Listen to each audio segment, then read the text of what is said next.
শ্যামের লাড্ডু আমি বেশিরভাগটা বানিয়েছি। আরও পিঠা বানানো হয়েছে, এখানে যা দেখছেন তার চেয়ে অনেক অনেক বেশি পিঠা বানানো হয়েছে। এগুলো সব আমি বানিয়েছিলাম। সেই সাথে বাড়ির মেয়েরা, বাড়ির আশেপাশে থেকেও কয়েকজন এসেছে পিঠা বানানোর জন্য, ওরাও পিঠা বানাচ্ছে, আর কেউ হচ্ছে পিঠা ভাজতেছে। চলুন ভাজাটাও আপনাদের সাথে কিছুটা শেয়ার করি। এগুলো হচ্ছে সুজির পিঠা। অনেক ধরনের পিঠাই বানানো হয়েছিল বিয়েবাড়ির মেহমানদের জন্য। বিয়ের আগেই বিয়ে বাড়িতে এত আয়োজন, মনের মধ্যে অনেকটাই বিয়ে উৎসব চলছে, আনন্দ কাজ করছে। সেই সাথে আপনাদের সাথে শেয়ার করব এর পরবর্তী ভিডিও, বিয়ের গায়ে হলুদ। অবশ্যই আমার ভিডিওটা দেখবেন যদি ভালো লেগে থাকে আপনাদের।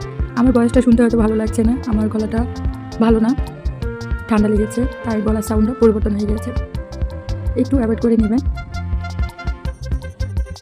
এরপর সকালবেলা বিভিন্ন পিঠা বানানোর সাথে সাথে চলছে ভাপা পিঠা বানানো। ভাপা পিঠা বানানো হচ্ছে সবার নাস্তার জন্য, যেহেতু বিয়ে বাড়িতে অনেক মেহমান, তাই ভাপা পিঠাই হচ্ছে আজকে সকালের নাস্তা। আমার ভিডিওটা কিন্তু ঈদের আগে একটু দেরিতেই আপলোড করা হচ্ছে, তখন কিন্তু অনেকটাই ঠান্ডা ছিল।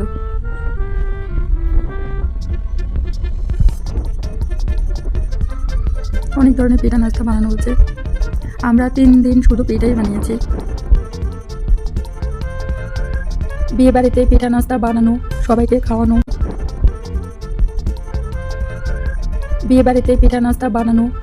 খাওয়ানো, ঘরের কাজকর্ম করা, নিজেদের সাজুগুজু করা, কসমেটিক কেনা, মার্কেটে যাওয়া, কাপড় চোপড় কেনা, অনেক আনন্দ, অনেক কষ্টও আছে।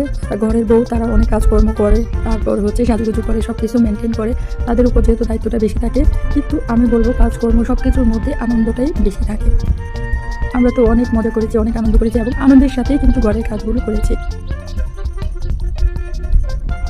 বিয়ে বাড়িতে সবাই মিলেমিশে যে কাজগুলো করা হয়, আত্মীয় স্বজন আসে, সবার সাথে যে সবার অনেক দিন পর দেখা হয়, কারণ বিয়ে শাদী তো ঘরের মধ্যে সবসময় হয় না, মাঝে মধ্যেই হয়।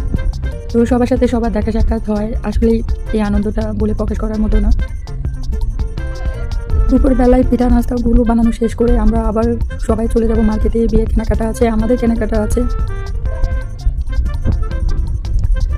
আশা করছি আজকের ভিডিওটা আপনাদের কাছে ভালো লাগবে।